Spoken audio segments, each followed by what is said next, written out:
किताब पे रोशनी के लिए स्टेबल लैंप का यूज करते हैं ना, तो उसी तरह तुमको अपना पत्नी का मुंह देखने के लिए टेबल लैंप का जरूरत पड़ेगा। ये जो गर्दन में बांध के जो आगे में रहेगा, बोलेगा रे बकलोलिए तू नजरे नहीं आ रही है रे। तो उसी तरह मेल कैसा होना चाहिए, सार्थक। ऐसा नहीं कि एगो करिया तो एगो गोरिया। हाँ, युगांडा से तुमको ला देंगे, वेस्ट इंडीज का टेंशन क्यों। दो अथवा दो से अधिक शब्दों से बने शब्द को यौगिक कहते हैं। जैसे विद्यालय, विद्या जोड़ आलय। उसके बाद हो गया दीपावली, यानी दीप जलता है, ठीक है। तो दीप आवली। पाठशाला, तो पाठ, यहाँ पे पाठ मतलब पढ़ना, और शाला मतलब वो शाला नहीं,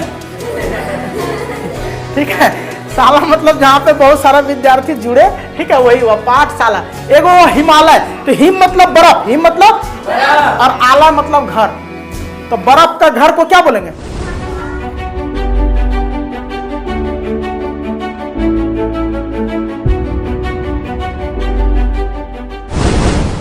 हिंदी व्याकरण में आज हम जिस चैप्टर का नाम लेने जा रहे हैं वो है शब्द। शब्द नाम का एक चैप्टर है, और इसी के अंदर संज्ञा, सर्वनाम, विशेषण, क्रिया, बहुत सारे चीज आते हैं। साथ में पार्ट्स ऑफ स्पीच जो आप पढ़ते हैं वो इसी का अंग है। कैसे, तो समझते हैं कौन सा उत्पत्ति का दृष्टि से, रचना की दृष्टि से, कैसे कैसे शब्द का शब्द विचार पढ़ा जाता है, वो सारा चीज को समझते हैं। सबसे पहले ये समझो शब्द किसे कहते हैं। तो वर्णों के सार्थक मेल को शब्द कहते हैं। वर्णों के सार्थक मेल को शब्द कहते हैं, शब्द कहते हैं। याद रखना, आपको कभी भी पूछे वर्णों के सार्थक मेल को क्या कहते हैं, तो क्या बोलेंगे? शब्द। कैसे, तो देखो, क एक वर्ण है, म एक वर्ण है, ल भी एक वर्ण है, तीनों को मिला दो तो क्या बन जाएगा? कमल। तो तीन को वर्ण हम ऐड किए, बन गया कमल। उसी तरह एक है ह और एक है म, दोनों को जोड़ देंगे तो क्या बन जाएगा? हम। वहीं पे एक चीज का जिक्र हुआ, सार्थक मेल। क्या जिक्र हुआ? ये भाई सार्थक मेल काहेल बोलेंगे, क्या जरूरत? हम बोल देते वर्णों के मेल को शब्द कहते हैं, ये भी बोल सकते हैं ना। yes, लेकिन सार्थक होना जरूरी है। कैसे, तो देखो, जब हम लिखेंगे म क ल तो क्या बन गया? मक्कल। एक शब्द बना, yes, बन गया, लेकिन इसका कोई मतलब निकल रहा क्या? no, तो इसी कारण से ये मेल सार्थक नहीं है। जैसे एक करिया लड़का को एक गोरी लड़की दे दो, शादी कर दो दोनों का, तो दोनों का मेल सही रहेगा? yes, रहेगा। तो तोरा कर देंगे, तोरा इतना भयानक करिया चुन के लाएंगे कि जिंदगी भर तुम उसका मुंह में लाइट जला के रखेगा। अरे शकलवा नजरे नहीं आता है, वो लाइट भोका जला दो। देखता ना, ये जब पढ़ने बैठते हैं तो एक टेबल लैंप होता है, टेबल लैंप। तो किताब पे रोशनी के लिए उस टेबल लैंप का यूज करते हैं ना। yes, तो उसी तरह तुमको अपना पत्नी का मुंह देखने के लिए टेबल लैंप का जरूरत पड़ेगा। ये जो गर्दन में बांध के जो आगे में रहेगा, बोलेगा रे बकलोलिए तू नजरे नहीं आ रही है रे। तो उसी तरह मेल कैसा होना चाहिए, सार्थक। ऐसा नहीं कि एगो करिया तो एगो गोरिया। हाँ, युगांडा से तुमको ला देंगे, वेस्ट इंडीज का टेंशन क्यों। तो लिख देंगे जैसे ह म ल, तो क्या बन गया? हमल। तो हमल कोई वर्ड है ही नहीं, हमल कोई वर्ड है क्या? वही इसको थोड़ा सा फेर बदल करेंगे। जैसे म बीच वाला को शुरू में ले आएंगे, लास्ट वाला को, फिर उसके बाद शुरू वाला को बीच में ले आएंगे, और लास्ट वाला को लास्ट में रहने दे देंगे, तो क्या लिख दिया? महल। तो इस प्रकार से हम वर्णों को जोड़ेंगे, अक्षरों को जोड़ेंगे, लेकिन वो अक्षर जुड़ने के बाद कोई मतलब निकलना चाहिए और सार्थक मेल होना चाहिए, तभी वो क्या कहलाता है? शब्द। समझ में आ गया शब्द? अब शब्द के कितने भेद होते हैं? ये बड़ा पेचीदा है, शब्द का कितना भेद होता है, रचना के आधार पे, उत्पत्ति के आधार पे, और ना जाने कितने आधार पे शब्द के भेद होते हैं। और उसी सब में पता चलेगा संज्ञा, सर्वनाम, क्रिया विशेषण, संबंध बोधक, अव्यय बोधक, इस तरह से बात पता चलेगा। कैसे? तो यहां देखो, शब्द विचार को थोड़ा इस फिगर से हम समझते हैं। देखो सबसे पहले देखो यहां पे लिखा है प र, दो में आकर दा, पर्दा। तो इसको प प्लस रो प्लस दो प्लस आ, ये सब मिलाएंगे तब क्या बनेगा? पर्दा। यहाँ ना प र, दो में आकर दा, पर्दा, 3 गो वर्ड को मिलाए हैं, उसमें मात्रा भी लगाया लास्ट में, तब बनाइए पर्दा। तो इसी प्रकार से हम इसको समझते हैं कि किस प्रकार से इसका एक निश्चित अर्थ निकलना चाहिए। यानी अगर हम अक्षरों को जोड़ेंगे, वर्णों को जोड़ेंगे तो एक निश्चित अर्थ निकले, वही हमारा शब्द कहलाएगा, अन्यथा वो शब्द नहीं कहलाएगा जिसका अर्थ ना निकले। ठीक है।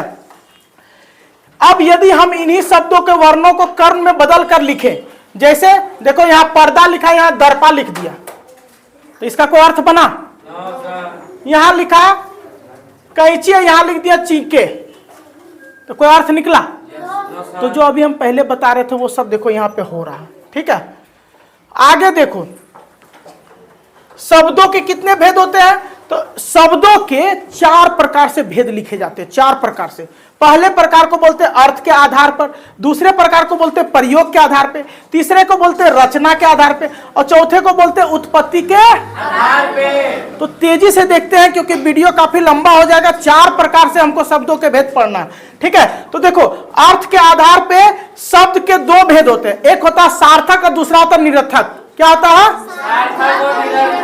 सार्थक और निरर्थक। कैसे? देखो सार्थक किसे कहते हैं? जिस वर्ण समूह का कोई अर्थ निकले उसे सार्थक शब्द कहते हैं, यानी जिसका कोई अर्थ निकल जाए उसको हम सार्थक कहते हैं। जैसे हम लिखे मोह में आकार, तो में आकर, तो क्या इसका अर्थ निकला? माता मतलब मां भी हो जाएगा, तो ये अर्थ निकला, इसी कारण से इसको बोलेंगे सार्थक शब्द। ठीक है। उसी प्रकार पुस्तक, मेज, घड़ी इत्यादि ये सब हो गया सार्थक। अब निरर्थक क्या है? जिस वर्ण समूह का कोई अर्थ ना निकले, यानी कुछ लिख दिए अर्थ ना निकले। जैसे 3 इडियट में क्या किया था कि वो पढ़ाने के लिए एगो वर्ड लिख दिया था बहुत लंबा ऐसा, और उसमें राजू, फरहान, अख्तर ये सब नाम लिख दिया था बीचे बीच। अब बोला खोजो ये क्या है, और सब किताब लिया जल्दी जल्दी, प्रिंसिपल भी जल्दी जल्दी किताब लेके देखने लगा। अब उसको पता नहीं चला, बोला तुम कहना क्या चाहते हो, क्या पढ़ा रहे हो? बोला कि देखो पढ़ाने से नहीं होता, उस पढ़ाई को समझ में आना चाहिए। जैसे अभी हम बता रहे हैं, ये चैप्टर समझे में नहीं आया, कोई आप दूसरा वीडियो देख लिए, ये वीडियो को ना देख के दूसरा देख लिए और उसमें कुछ समझे में नहीं आया, और हम एक लोकल टीचर हैं जिसका साधारण व्यूज आता है 50-100 को, उसका वीडियो आप देखेंगे और आपको कुछ समझे में नहीं आएगा। और एक अच्छा 2 मिलियन वाला, 5 मिलियन वाला व्यूज वाला वीडियो देखें सेम टॉपिक का, जैसे अभी हम आपको पढ़ा रहे हैं शब्द कोई ऐसा वीडियो देख रहे हैं जिसमें 5 मिलियन 10 मिलियन व्यूज गया है और मेरा बहुत कम है, लेकिन हम उससे बेहतर समझाएं, तो समझ में आना चाहिए। कौन कितना अच्छा टीचर है, कितना अच्छा पढ़ाया उससे मतलब नहीं है, कौन बेहतर समझा पाए इससे मतलब है। तो देखो निरर्थक क्या होता है? निरर्थक शब्द ऐसे शब्द वाक्य में प्रयुक्त होकर अर्थ बदल देते हैं, जैसे धाए धाए, गड़बड़ाहट, छक छक, बड़बड़, ये सब अंदाजे कहीं कहीं आके जुड़ जाएगा। जैसे बोलते हैं ना ज्यादा आय बाय नहीं करो, उसके बाद बोलते हैं ना अरे पानी वानी लाओ प्यास लगा है, क्या तुम लोग भी जो है, उसके बाद बोलता है ना गड़बड़ सड़बड़ मत करो तुम। ठीक है। प्रयोग के आधार पर शब्दों के भेद। अब देखो प्रयोग के आधार पे शब्द का कितना भेद होता है?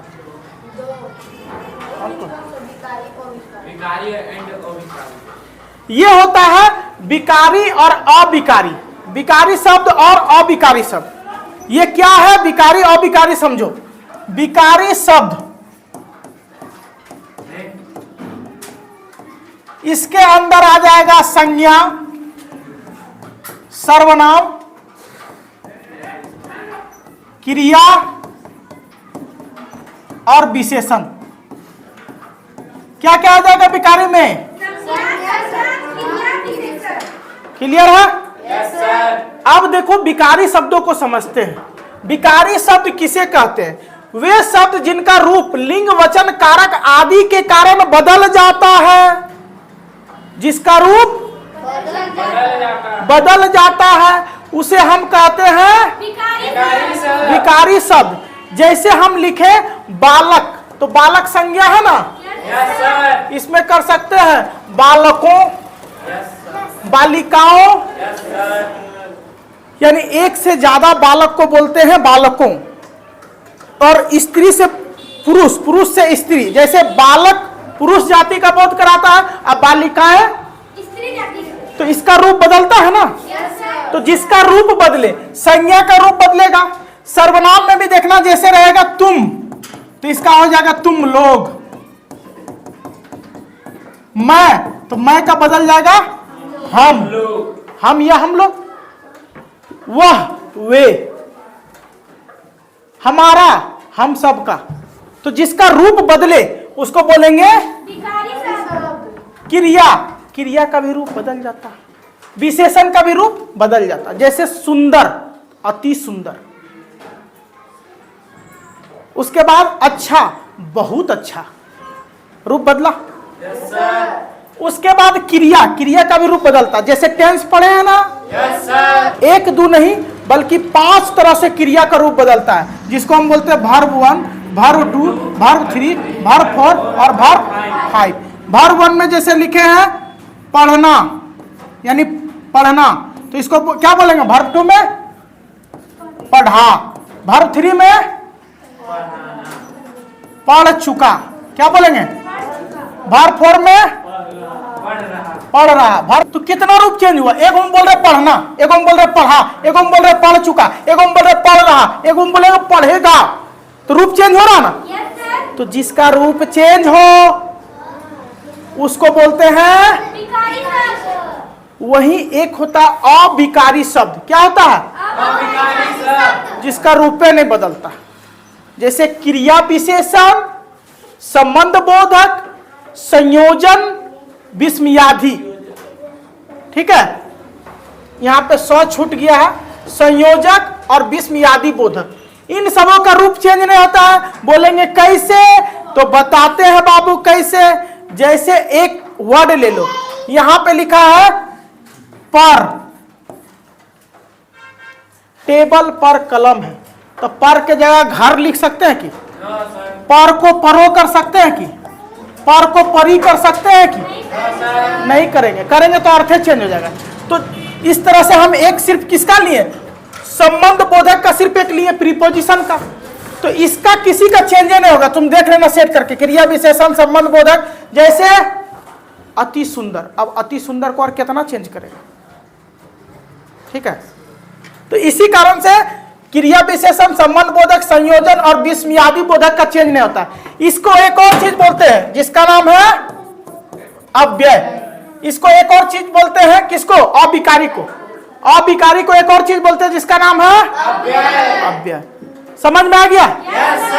अब रचना के आधार पे, रचना के आधार पे शब्द के 3 भेद होते हैं, रूढ़, यौगिक, योग रूढ़। रूढ़ क्या होता है? जो शब्द परंपरा से किसी व्यक्ति, वस्तु, प्राणी, भाव आदि के लिए प्रयोग किए जाते हैं उसे रूढ़ कहते हैं। कैसे? छत, दीवार, पहाड़, पुस्तक। नहीं समझा? आदि काल से बोलते हुए आ रहे हैं और उसको सुनते हुए आ रहे हैं। जैसे छत, दीवार, पहाड़। ठीक है, जो परंपरा के तौर पे, यानी हम लोग का अंग्रेज आवे से पहले से बोलते आ रहे हैं। छत को हम छते बोले, अंग्रेज आया नहीं आया था, आज से 500 साल पहले, 1000 साल पहले भी इसको क्या बोलते थे? पहाड़ को भी पहाड़े बोलते थे। वो आके बदल नहीं पाया, उसका औकात नहीं हुआ। बहुत चीज का बदल दिया। जैसे बिस्कुट, उसका हिंदी किसी को पता नहीं होगा। मोबाइल पता नहीं होगा, स्टेशन पता नहीं होगा।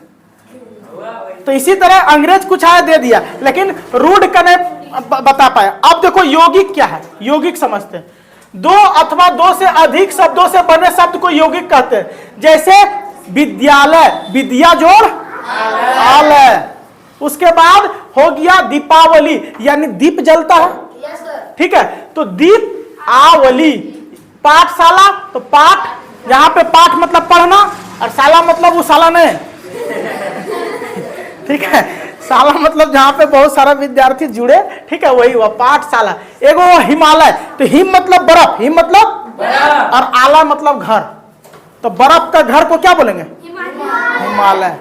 योग रूढ़, योग रूढ़ क्या है? जो शब्द अपने समान अर्थ को छोड़कर विशेष अर्थ प्रकट करे उन्हें योग रूढ़ शब्द कहते हैं। जैसे अपना अर्थ तो एगो रहबे करेगा और एगो और जोड़ लेगा, जैसे दशानन, दशानन, जैसे पीताम्बर, जैसे नील कंठ, नीला है जिसका कंठ, जैसे भगवान शंकर, ठीक है। उसके बाद चतुर्भुज, चार गो जिसका भुजा है, ठीक है। उसके बाद 10 जिसका सर है, दशानन, रावण। उत्पत्ति के आधार पर शब्दों के भेद, तो उत्पत्ति के आधार पर शब्दों के 4 भेद होते हैं। कौन कौन? तत्सम, तद्भव, देशज, विदेशज। देखो इसको बढ़िया से समझते हैं, ठीक है। जैसे तत्सम, तो संस्कृत वाला वर्ड संस्कृते रह जाए, तत्सम जब लिखेंगे हम तो संस्कृत वाला संस्कृते रह जाएगा।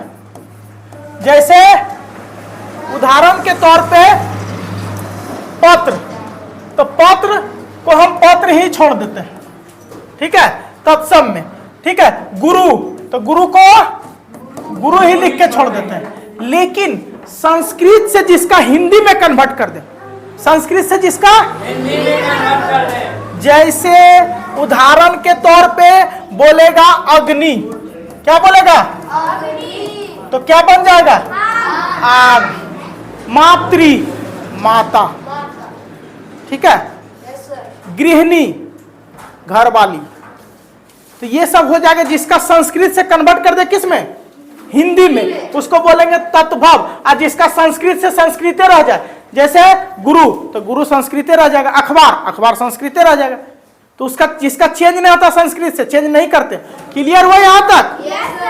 अब देशा समझते हैं, तो इसके लिए कुछ सोचना है कि जो अपना देश हिंदुस्तान का उद्देश्य, जैसे लोटा, पानी, पगड़ी, ठीक है, ये देशज है। जो हमारे भारत में चोट्टा अंग्रेज आने से पहले निजात हो गया था, पता चल गया था जो चीज के बारे में, जैसे लोटा पहले से है, पानी पहले से है, पगड़ी हम लोग का शान था पहले से है।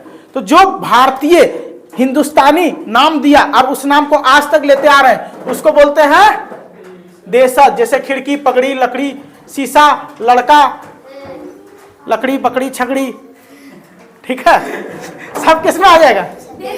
देशज में। विदेशज में क्या क्या हो जाएगा? जो शब्द विदेशी भाषा से हिंदी में आ गए, यानी विदेशियन यूज करता था और यहाँ थोप के चल गया हम लोग को। रेलगाड़ी निर्माण कौन किया था? छुक छुक छुक छुक, अंग्रेज। भारत में रेलगाड़ी कौन दिया? अंग्रेज। तो बोला कि हम हिंदी में बताएंगे। इसीलिए देखना बहुत को जानबो नहीं करता है, स्टेशन, रेलगाड़ी, बिस्कुट, कुकीज, बिस्कुट, इंग्लिश में बिस्कुट को कुकीज कहते हैं, अरे इंग्लिशों में बिस्कुटे कहते हैं। हिंदिया बतेबे नहीं किया उसका। अंग्रेज को पूछा था, अंग्रेज बोला कुछ तो मेरा रहने दो, हम 200 साल यहाँ रहे, कुछ तो मेरा रखो। तब उसका कुछ भाषा रख लिया। क्या रखा? Pen, pencil. पेन पेंसिल का हिंदी पते नहीं चलता। कॉपी, कोई बच्चा बोलता है नोटबुक, नोटबुक बोलता है या कॉपी बोलेगा? कॉपी का हिंदी क्या होता है? कॉपी। हाँ, कॉपी। बैल का हिंदी बैला, सांड का सांढ़ा।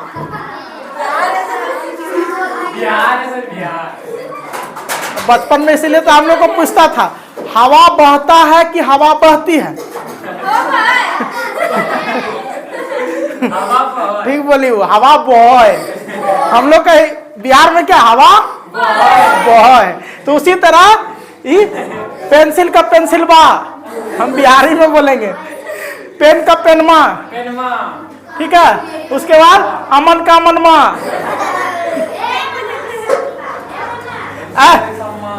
फिर अरबी में कुछ भाषा जो है अरब से आया, अंग्रेज मुसलमान सब आया तो वो लोग ले आया। कानून, औरत, मकान, कलम। कलम एक कौन भाषा है? अरबी भाषा। अरबी मतलब हो गया मुस्लिम भाषा, समझ में आया। तुर्की, तुर्की मतलब तुर्क देश से जो आया, तो उसका चाकू, कैंची, लाश, कालीन। ये लाश जो बोलते हैं ना, वो तुर्की भाषा है ना, हिंदी है ना, इंग्लिश है ना, उर्दू है। ठीक है। फारसी में क्या आ जाएगा? दरोगा। दरोगा जी चोरी हो गई, क्या है? फारसी। खर्च, कागज, फौज, ये सब कौन सा भाषा है? बोलते हैं ना भारत का फौजी, तो फौजी कौन सा भाषा? फारसी है। तो बहुत सारा उर्दू और फारसी से आया है। और पुर्तगाली, पुर्तगाल भी यहाँ के शासन किया था हमारे देश भारत में। ये लड़के, गरीब पैदा लेना गुनाह नहीं है, लेकिन गरीब रह के मर जाना गुनाह है। इसीलिए कहते हैं कि गरीबी तोड़ देती है जो रिश्ते खास होते हैं। पराए अपने होते हैं जब पैसे पास होते हैं, याद रखना।